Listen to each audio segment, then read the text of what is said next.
Dr. Tharwani. How are you? I'm doing good. How are you? I'm fantastic. Thank you for asking.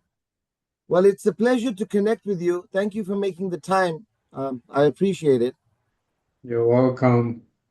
I wanted to, just start off with a bit of an introduction before we start recording that I'm glad that you responded when you did. So thank you. I think that it's, very interesting topics that we wanted to kind of discuss and focus on because mental health is something that impacts everybody, right, in some form or the other. But Mhm. now more than ever, with kind of how we've transitioned since COVID, and there's more and more people that are, coming out into the media and speaking about it, or, and we're just talking not only about famous, celebrities or people, but the everyday person that's being impacted.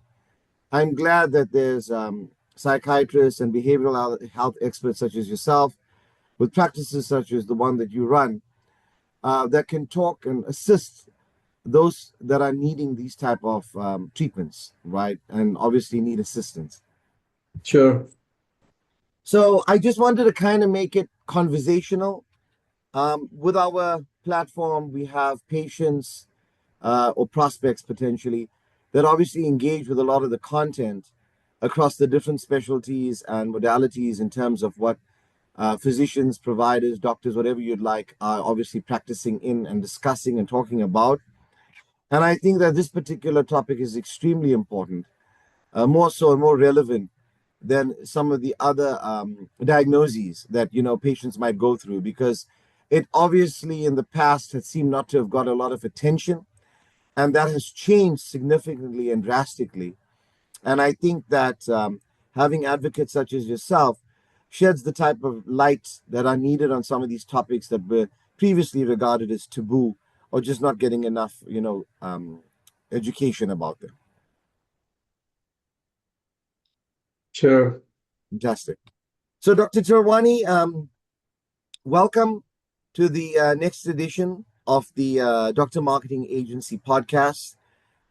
We are thrilled and excited that you are able to join us in shedding some very important insight and allowing our listeners and our viewers out there to be able to understand a bit more when it comes to mental health. Before I kind of go into the topics and speak about what we're going to discuss during this session, Dr. Terwani, I'd like to hand it over to you to provide a bit of an introduction on yourself and your practice, so that our listeners and viewers become more acclimated and acquainted with the guest that's on. Sure. I'm Haresh Tharwani. I'm a psychiatrist in RTP in North Carolina, Research Triangle Park. I'm in private practice and I have a few locations here. I teach at Campbell University in School of Medicine. Before that, I was a professor of psychiatry at Duke University for 20 years. So I've been doing psychiatry and psychopharmacology for last 25 years. Well, fantastic. Thank you for that background. You've obviously got a lot of academic experience and research insight behind you, which is obviously very reassuring. And I think it's important, Dr. Terwani, that we discuss, because May ultimately is regarded as Mental Health Awareness Month.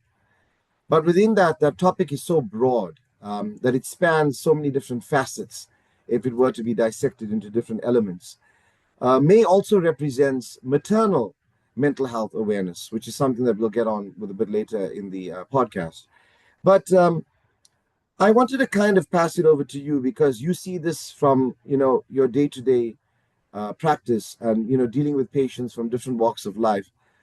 Dr. Charwani, can you kind of provide more of an insight to our listeners and our viewers of some of the mental health challenges that people are experiencing, not only in the US, but throughout the world? So, mental health disorders are not different than medical disorders. That has been a big stigma in US and lots of other countries in the world. And if you look at the disease model, medical or psychological, it's not different. So lots of people ask me what you ask me, why my spouse or child or sibling or friend has a psychological disorder. And if you look at the paradigm, like what we look at the medical disorder, for example, blood pressure or a sugar problem, it's exactly the same. So you have a kind of some issue with the genetics, which will be the family history that somebody suffered from some kind of psychological disorder. And then second piece is neurobiology. So, there is some issue with the chemicals in the layman's language. And those two things play a major, major role, especially if you look at schizophrenia and bipolar disorder. So those are biological disorders like diabetes. So if you have some issue with the beta cells, they're not producing insulin, you might have a type 1 at early age. And then if there is some issue with the beta cells, they're not producing enough insulin, then you might have a type 2.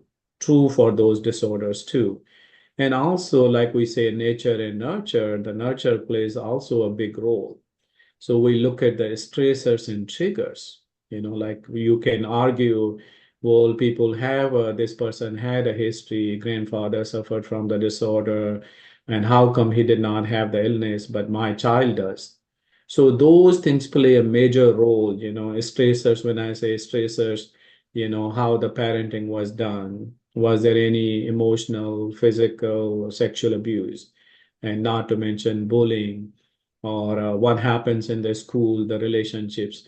So those three things play a major role.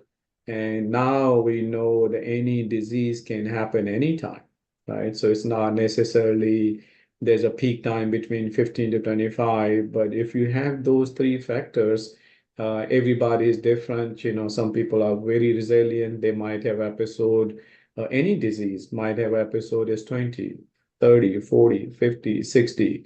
They can have those disorders. And I think one of the reasons people don't understand about the mental health because of lack of knowledge and lack of skills.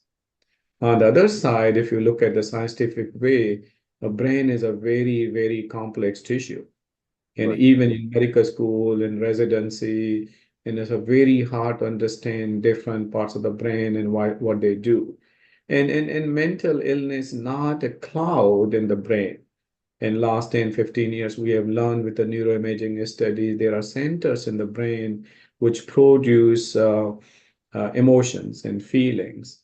And because of some defect in the genetics or in the chemistry, people have a symptomatology and they have the disorder.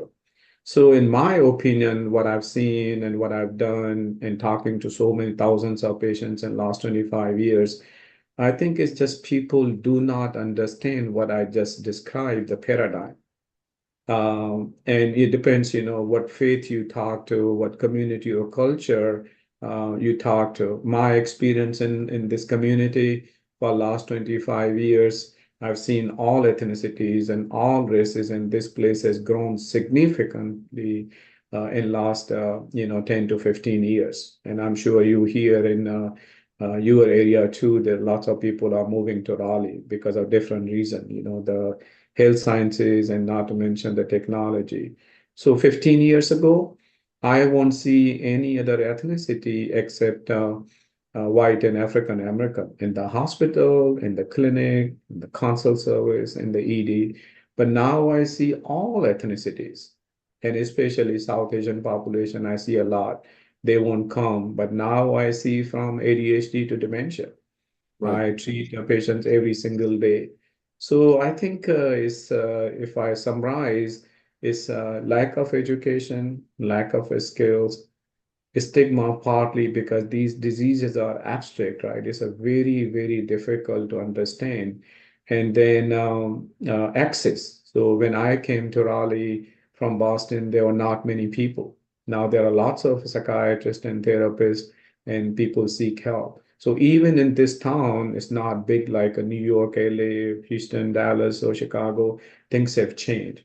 So what you said, there's a lots of education needs to be done, and tell people, common people or even medical people, lots of medical people think, oh, it's just you guys use a couch and you do some therapy and prescribe this medication and that medication. Even my colleagues, doctors' colleagues. But things have changed significantly in the last 15 years.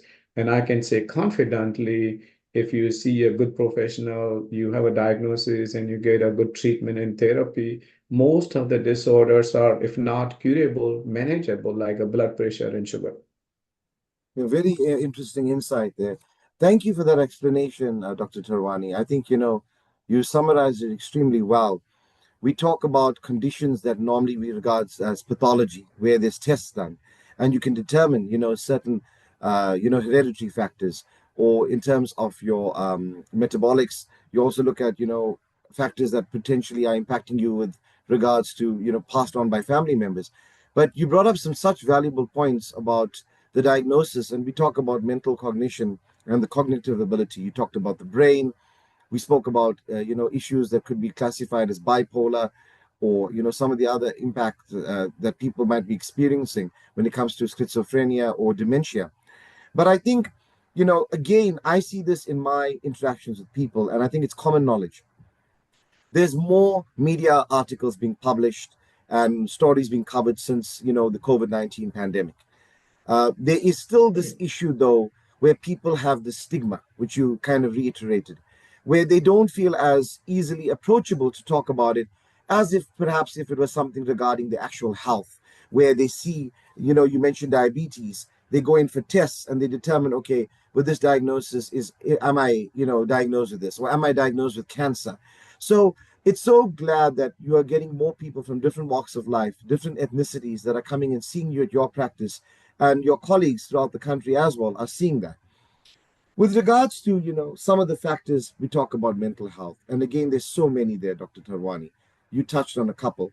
I'm actually very interested to get more of an explanation from you about factors that, tend to affect adolescents, children, teenagers, but also adults. It could be anxiety, it could be depression, and that has different forms. It could even be stress management. Can you provide some of an indication of those factors that are impacting and affecting people out there, especially across the time of, life that we live today, the type of life, the fact that, it's in a rat race for a lot of people, whether it's in the working world or whether people are trying to accomplish a lot. Can you provide some more of a bit of a background into anxiety, stress management, as well as depression? So if you look at the disease model, any disease model, it can happen to anybody. It's not the age or gender or race or ethnicity or faith. I mean, I've treated lots of people who belong to different faiths, either their family members or themselves. So disease is disease. Now we talked about the genetics and neurobiology. I was adult psychiatrist for 20 years, but lately my curiosity, where does it start? Where does it end? So I see lots of young kids and I see lots of elderly patients. Just my curiosity, I heard the stories for 20 years. Do they make sense?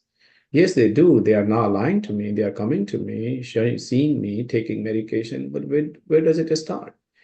And honestly, I have seen patients, very young patients from 5, 7 year old to 93-year old.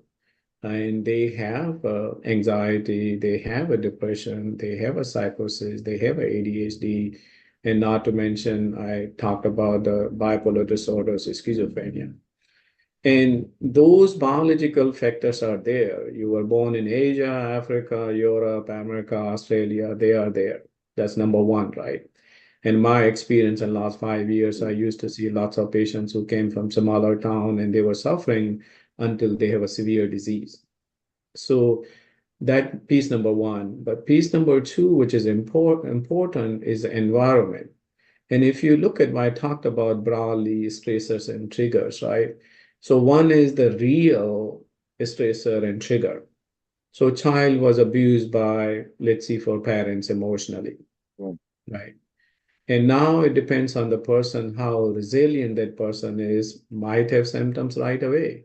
at age 10, 12, or might have a symptoms when they are in 50s and 60s.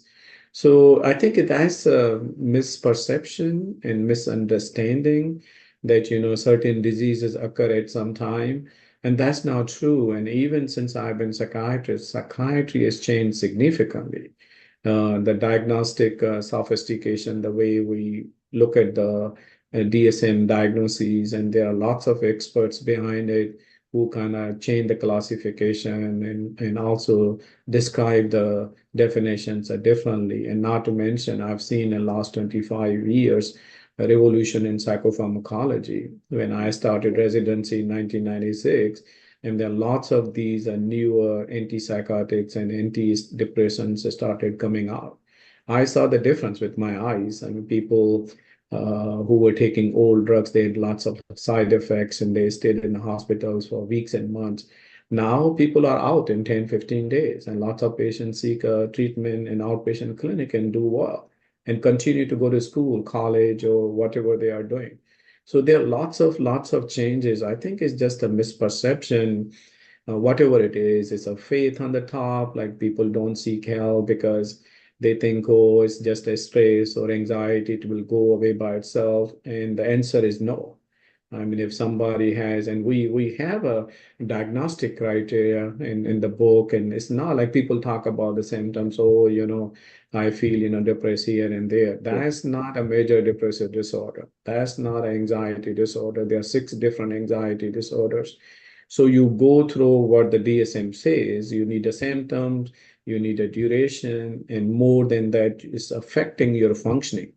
Right. Functioning will be like school, college, work, or not to mention your interpersonal life or your social life. We look at those domains, look at the symptoms, and then we make the diagnosis and do the intervention. And the another misperception is we'll talk to somebody, the symptoms will go away. Sure, that help, but every patient is different, and the studies plus myself that if you get a treatment, pharmacology and psychotherapy, most of the time outcome is very, very good. So I think these are the misperceptions and misunderstandings. People think that, certain things happen in certain communities or ethnicities or this and that. And I have enough experience and I can say confidently, I've seen everything in everybody. In this community, I've Right. treated all kinds of patients. Like I said, my youngest patient is 10 years old. My oldest patient is 93-year-old. Okay. Yeah. So And that's you mentioned COVID, true. I mean, I talked about the stressors and the triggers. So right. stress in the next level can be the trauma. And what we do in psychiatry is not uncommon. A person is aware or not aware. They have some stressors and traumas. They might not have a cognitions and emotions to process at that time. Like you mentioned, there are lots of people that have come out in the last 10, 15 years. It's Right. a APA meeting or it's a social media or on the TV. They've talked about their psychological challenges. So that is kind of denominator in lots of patients. So they have some kind of a trauma. And COVID was one of the traumas in our lives. If you did not lose your a family member, maybe you lost a friend or friend's a parent or a sibling or a Right. neighbor. And that is also trauma. So if I look at that issue scientifically, if you are genetically predisposed and you had some stressors, it's a tough job and marriage is not going well and child is not True. doing well, COVID caused more symptomatology and disorders. Right. Those things already there. And this was a big thing global, but it can happen, in just a family or locally, and then people have the symptomatology. So you're right. It was a trauma in some way, shape, or form for everybody. Sure. You know, you bring up such valid points there, Dr. Terwani. I think that the impact is we are still reeling from it, 6 years on. And it kind of, there was a paradigm shift. Everything, as we know, kind of changed after COVID. And, whether it's the isolation that people had to deal with, whether you mentioned trauma and the loss of loved ones, it's still something that, they are trying to process until today. You mentioned such important points about trauma and also how that impacts you. But something that I wanted to touch upon was you mentioned medical management. And I think that's so important because a lot of people, when they are depressed, they look at antidepressants. They look at taking out, prescription for certain drugs that help them deal with this emotional and psychological pain. What is your take, Dr. Tarwani, on medical management and making sure, depending on your diagnosis with your expert opinion, if someone were to come out for any of these conditions, be it anxiety or depression, what would be the strategy that you would kind of suggest with regards to medical management? So, as a professional, when you see a patient, what I talked about, you look at that, number one. And number two, you need to rule out and rule in medical and neurological disorders, right? So, there are very few patients, quote unquote, they are 100% healthy.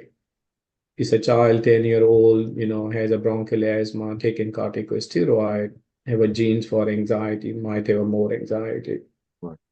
and or if they have some kind of a chronic illness, then you have 18 to 65, then you're 60 to 5 to 95. So you have to look at the medical issues. You have to look at the neurological disorders. You have to look at the psychological issues, what this person is going through. And that's what we do in psychiatry. And then they think about the psychiatry. So what's the diagnosis or what are the diagnoses? I've seen very, very few patients in last 25 years who have a pure diagnosis, like a major depressive disorder. Even statistically and scientifically, half of the patients have anxiety, right? And not to mention other disorders. So I think the approach should be kind of a more global. Okay, so I don't treat a medical issues, but if there's a medical issue, they need to be treated. There's a neurological disorder, migraine headache that need to be treated. Those can be barriers in terms of getting a good treatment. Now, lots of people will say, in the common discussions, oh, you need a therapy, don't take medications, medication cause side effects and you will get hooked on it. Not true. Or vice versa. Like some people in big cities of education, my God, I can see a psychopharmacologist take medication and the symptoms will go away and my functioning will improve, right? And those are social factors play a role. So if you have a disorder, my experience is that you need both. You need a medication and you need a psychotherapy. With the medications, if again, it depends who you talk to and how expert the person is.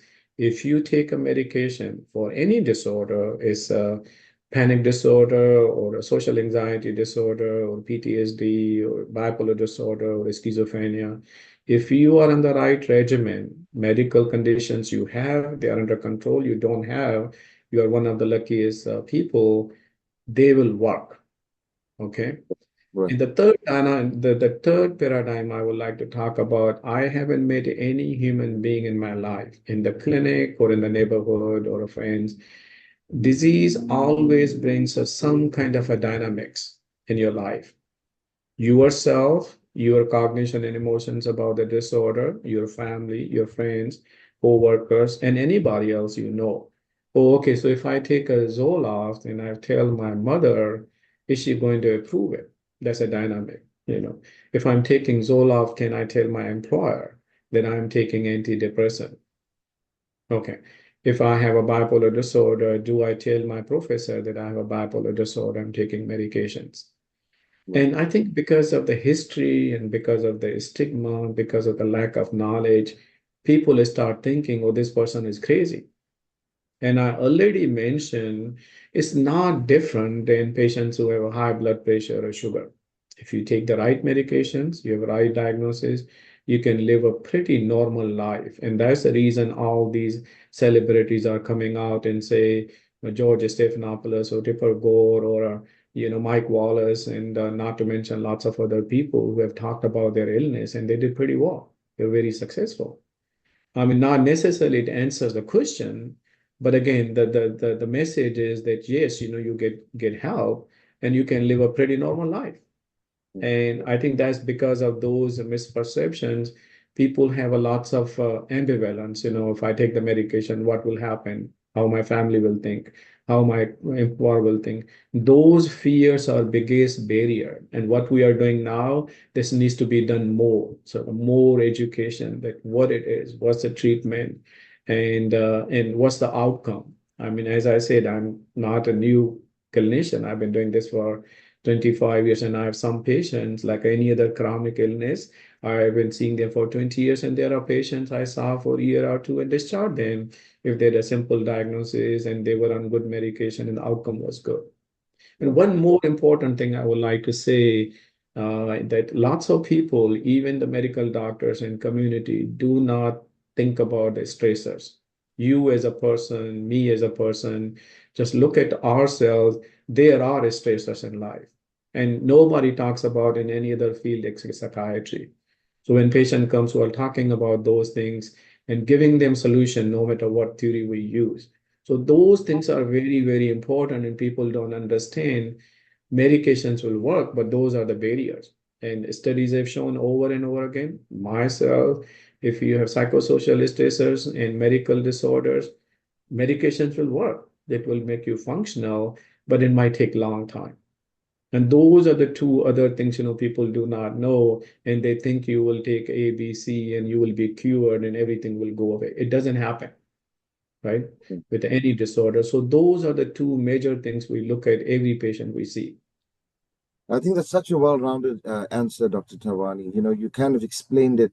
One thing I'd like to take away is that you mentioned fear is our biggest barrier, and I couldn't agree with you more. I think that you mentioned the disorders that people are encountering or experiencing, and that, depending on the nature of it, patients that have been yours for like the last 2 decades, for example, that you've still treated. It's so important because the mind and what impacts you mentally often gets underlooked compared to, that you look at as physically. Yet things like stresses that you mentioned, it's so important because that also has a ripple effect on actual, for example, cardiovascular conditions that you might have, or issues that might affect your day-to-day life. But it all stems from the fact that mentally this is impacting you. And people are not able to come out and discuss this. That is why I'm glad that there's forums like this that they can get this type of advice from a professional such as yourself. I think what I'd like to go upon next, Dr. Terwani, is that May happens to also be Women's Health Awareness Month. And with that, I mentioned earlier when we began this podcast that maternal health awareness is extremely important. There are a lot of women out there that who are obviously pregnant, and after they delivering their baby or their child, they end up with what we commonly call postpartum, depression, or how it impacts their emotional well-being. I think for those moms that are listening and watching, can you please explain about the impacts of postpartum, and that it's actually something that happens? They don't have to feel stressed or neglected or feel that it's only happening to them. That they are not an exception, but the rule. It's something that's common, and how they can actually seek treatment for that if it's impacting them in their daily lives. Sure. So, patients, especially women, pregnancy is a very complex biological process. So it's not just getting pregnant and having a baby in the womb for 9 months, bring lots of biological changes in the body and brain. And one of the things happens is kind of sometimes dysregulate the chemicals which regulate emotions. Just briefly, just kind of making the sense, why does this happen to women? Mhm. And also the research and my clinical experience shows the incidence of depression is higher during the reproductive age versus people who are under 18, kind of more pre-pubertal, and people who are above 50, because the menopause starts and you have other complications. But during that time, there's a high incidence of anxiety and depression. Why? Because there are lots of hormonal changes, especially in women. And one of the things we have learned that women have receptors for estrogen in the brain too. Why woman is more emotional than men. It's a kind of hormonal thing. So that's one piece we need to keep in mind, that there are lots of biological changes, and women will tell you, most of the women, your mother, my mother or sister, that after the baby, they are not the same people because of the biological change. Sure. And also, it's very, very important to look at the psychological piece. If you had a positive relationship with your parents and they were very nice and kind and caring, and then now you have a child, there is a lots of a pressure to provide that. So that's kind of the psychology of the pregnancy and the childbirth, right? So we have to look at both. Now, why some people have a postpartum depression, anxiety, or psychosis, and some people don't. So I'll go back to my first comment that there is a, genetic predisposition, and there is some, not only the biological change which may be happening until you have a first baby, let's say it's a 25, or when you're 30-year old, right? That has been there. And then pregnancy brings lots of changes, and that may be the time, that may be the trigger. So starting from breakup with girlfriend, boyfriend, or going to college, or they're having losing a father or mother, those are the kind of traumas. And now in this case, if you have a symptom, so you have a postpartum depression, that can be the trigger, and you have those three complications, anxiety, depression, or psychosis. So it's not either or, it's a both. There's a biological process was there, and then there's a huge psychological change. I mean, just imagine, and sometimes it doesn't happen with the first pregnancy. I've seen lots of patients they have with the second pregnancy. So, the stress of raising the child, I mean, as I said, every person is different. So it's, there's a solo breadwinner, or there's some financial strain, and not to mention you have to take care of extended family, depends, what culture you live in, or you have to work. I mean, in big cities, both people work. And all these biological and psychological changes and what the social pressure are, they cause a problem when people have postpartum anxiety, depression, or psychosis. Sure. Interesting. I think, both of us, for example, being men, we kind of, take it for granted. But I think you hit the nail on the head, Dr. Tarwani, the hormonal changes, the impact that it does on your being, emotionally, physically, the body changes that women have to go through. And, the fact that there's still so much that are asked of them. You mentioned today's day and age where people are, not only one single income, and the fact that, they want to get back to the working world or get back to employment, the fact that women are going through multiple pregnancies, and it's just so many factors that impacting them that it often gets overlooked. And I think it's important out there for more partners to be supportive, for more families to kind of understand what women are going through, and that they require that assistance and that support. And again, thankfully we live in the times that we do, where there's more research available online. People can look at education, they can be able to go onto social media you mentioned earlier, and find more information of um, clinical assistance, or gather that type of information that is of going to be of great assistance towards them when they are going through this. And I think it comes back and stems back to the fact that we talk about education. We cannot emphasize that enough.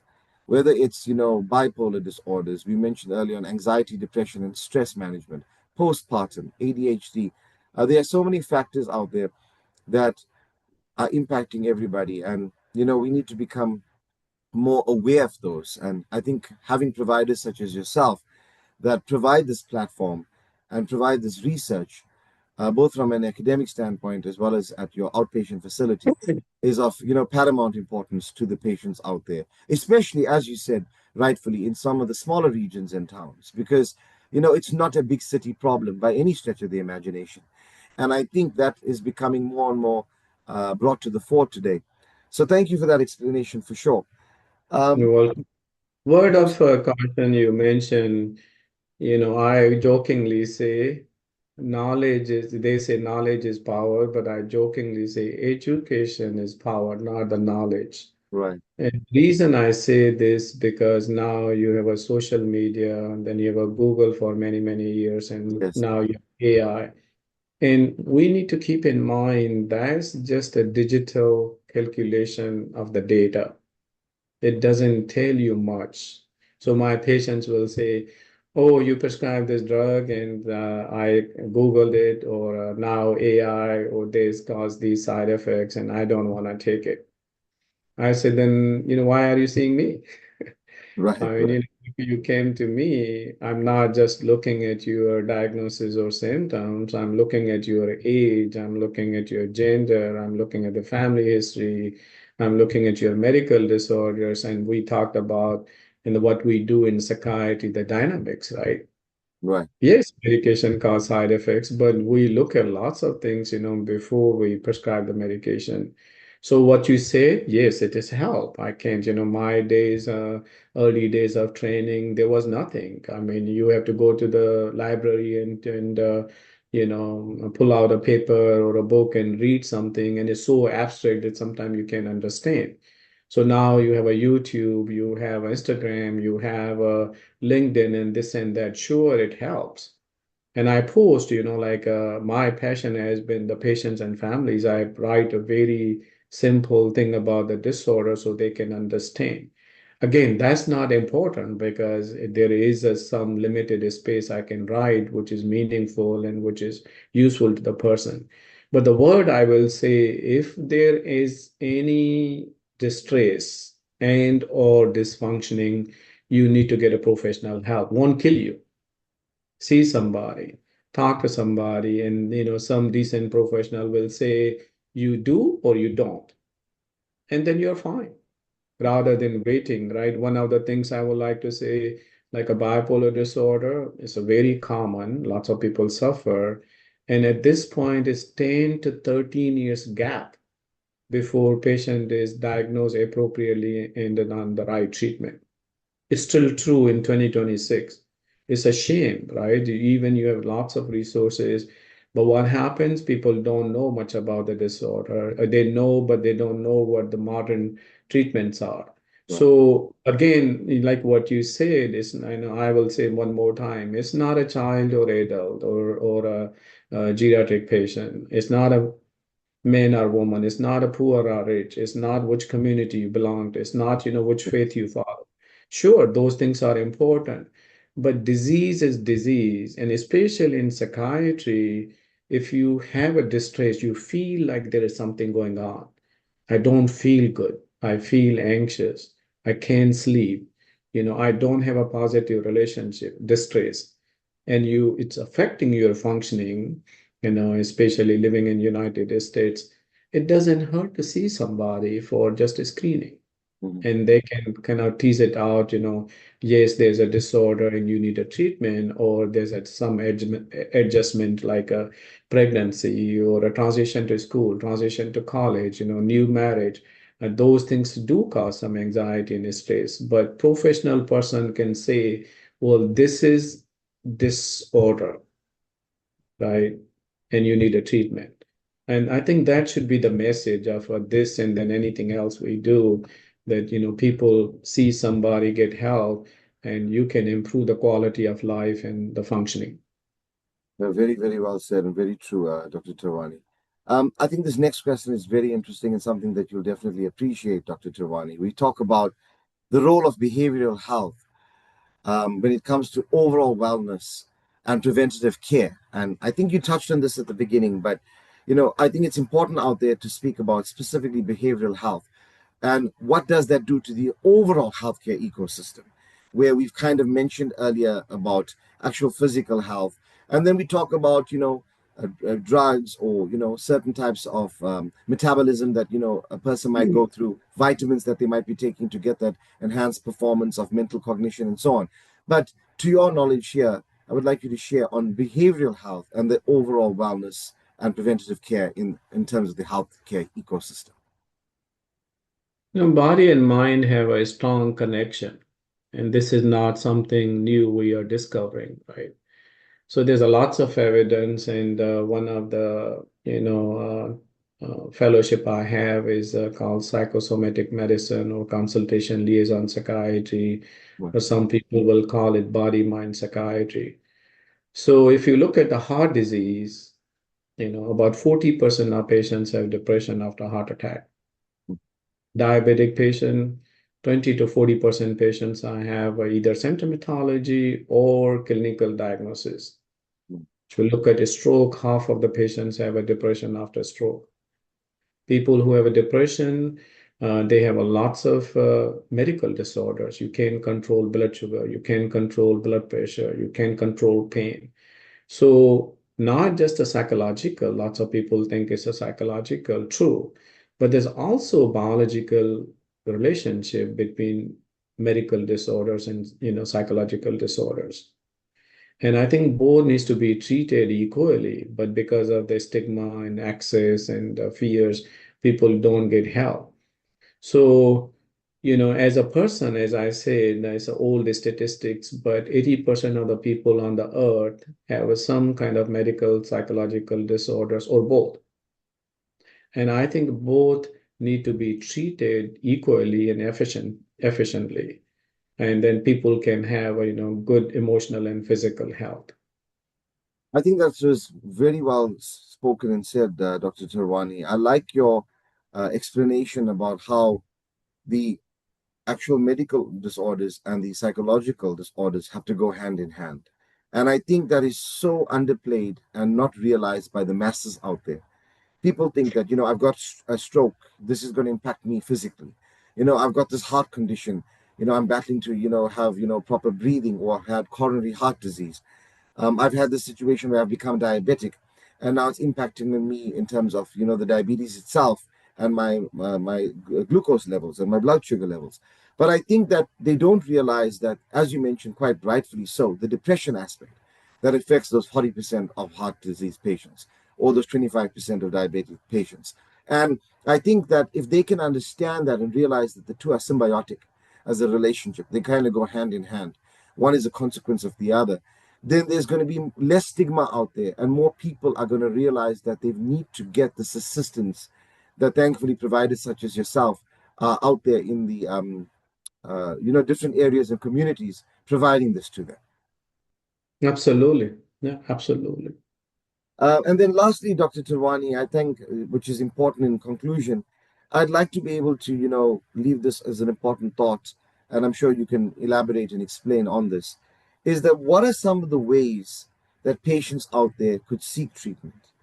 Are there any preferences, if there's one thing or two that you'd like to share with them, if they feel they might be at risk of any mental health condition, cognitive condition, some of these topics that we've mentioned of, whether it's anxiety, stress, depression, postpartum, what are some of the preferences or ways of treatment they could reach out and actually get some of that advice and, be treated for? As I said before, I mean, since 2000, I've been a psychiatrist, so I've seen lots of changes. And I can't say negative things about social media or Google or now AI.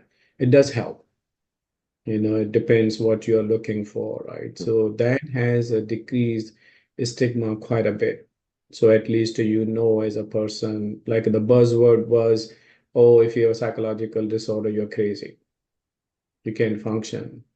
And Patrick Kennedy has talked a lot, and he wrote a book about his illness and his struggles, and we talked about lots of people, right? So that has gone down, famous people writing books or coming to the media. And I won't say, but just be careful what you put in Google and what you read on social media, because there's good and bad everywhere, right? Is you talk to your neighbor or a friend or a coworker, true for these things too. So you're looking for something good, what's a diagnostic criteria for major depressive disorder? People do it with education, they look at the symptoms. And that's a kind of one resource to understand because as I said, those things keep floating.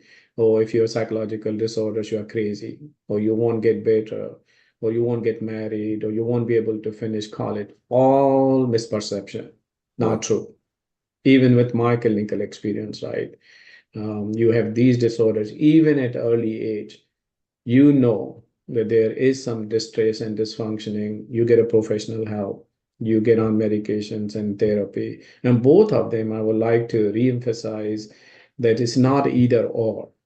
The studies have shown over and over again myself. It depends when you see the person who prescribed the medication or when you see the person, who does therapy. Some people have lots of stressors. They might do therapy first to kind of sort things out and then get medication, vice versa. People have a symptoms and they can't process. They don't have a cognition. They don't have emotions. How would you process psychotherapy? Because sometimes it can be very stressful, especially initially. You're talking about lots of sensitive issues which you have been suppressing and repressing for a long time, right? So, sure, it helps.